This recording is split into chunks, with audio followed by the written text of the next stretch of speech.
This week we're looking at something that is futuristic in a way. It is an all-electric vehicle. Who by? Hyundai, and it is the Kona Highlander electric extended range.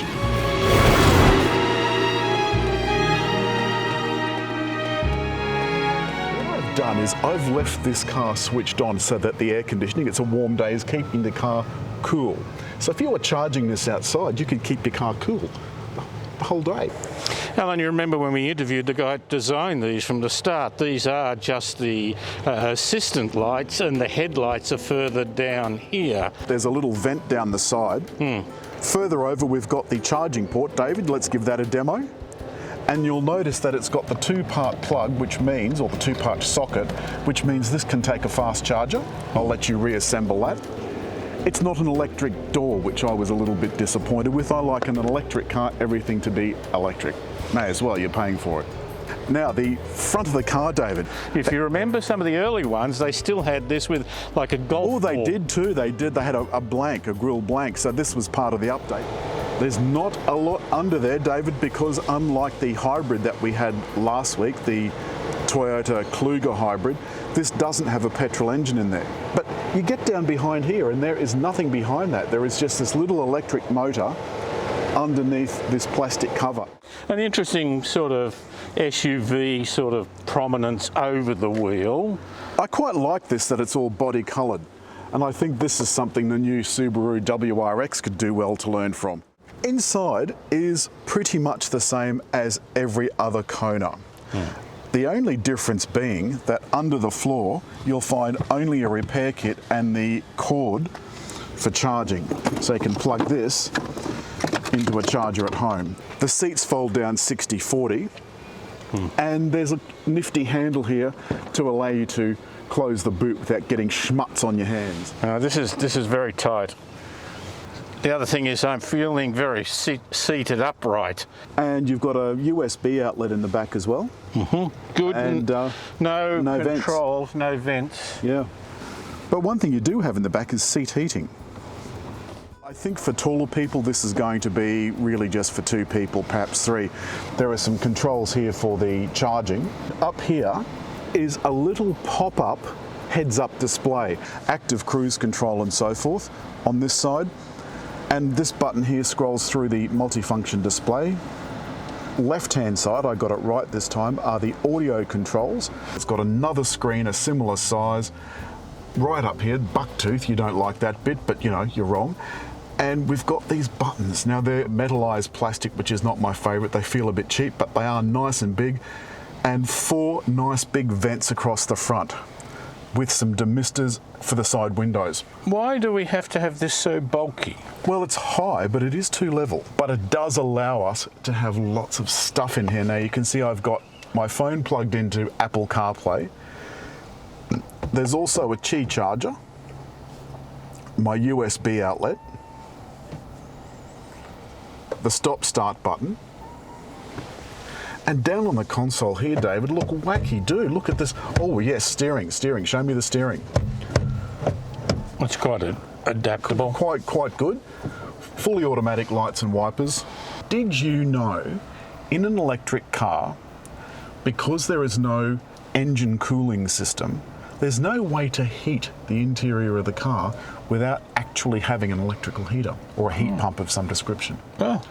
So, the most efficient way of heating and cooling a human is direct contact.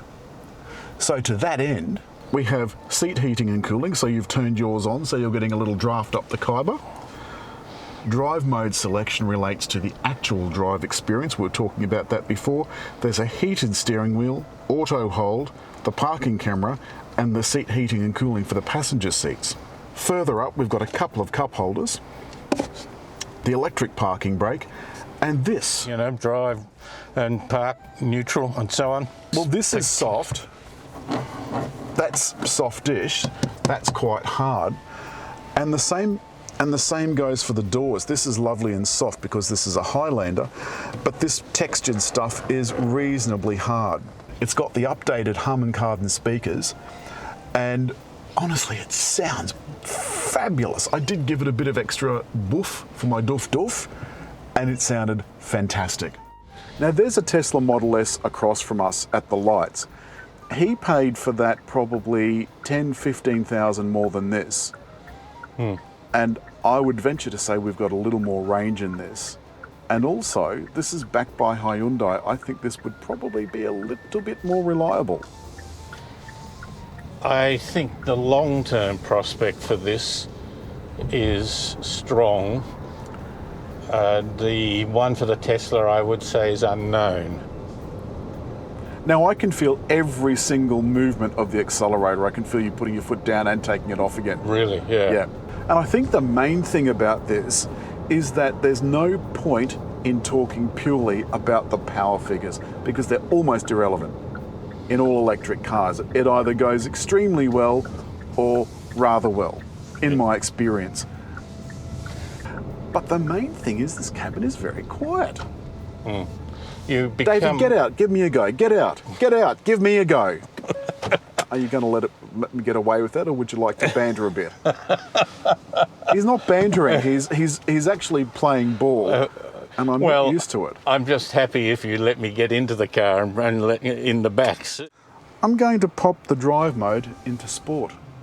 You didn't do that, you didn't experiment with the drive mode. No. I prefer quietly going around the suburbs, you know what I'm like.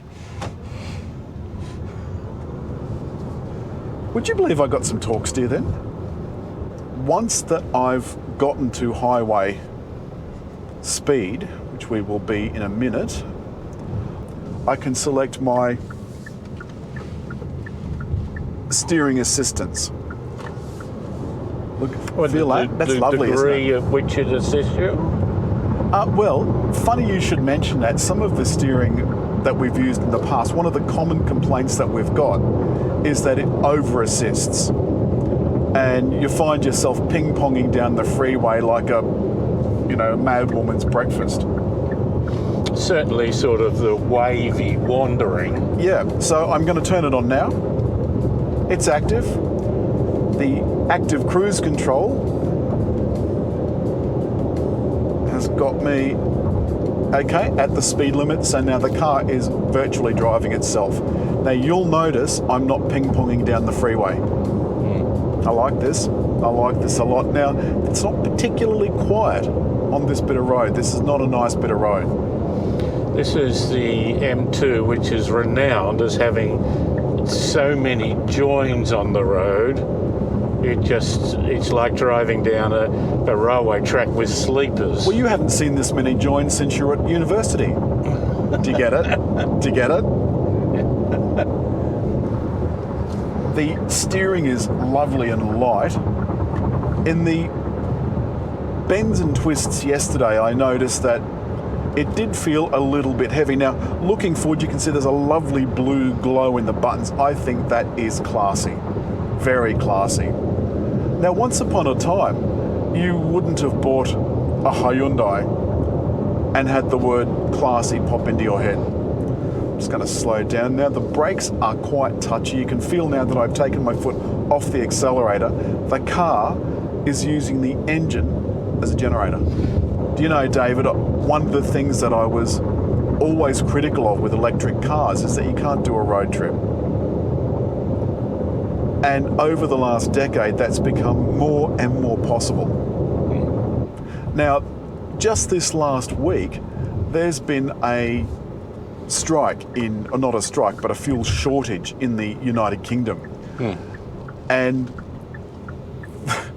the electric car drivers are feeling pretty bloody smug about now.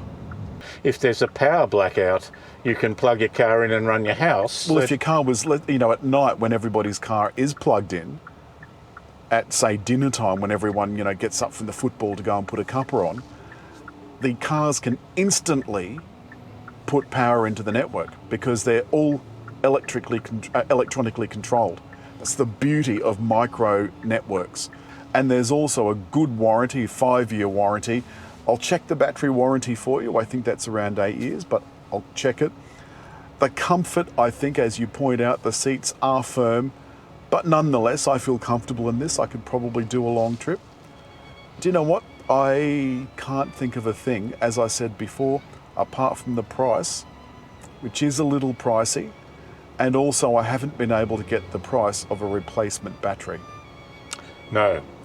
But I do have the price of a replacement battery of a Jaguar I-Pace. And this car is the cost of a replacement battery for a Jaguar I-Pace. So you could either replace your battery in your Jaguar or buy a Hyundai electric Kona. Now, I think, David, it's come to that time where if you've liked the film, hit like. Leave a comment. And I think just here between us, to subscribe.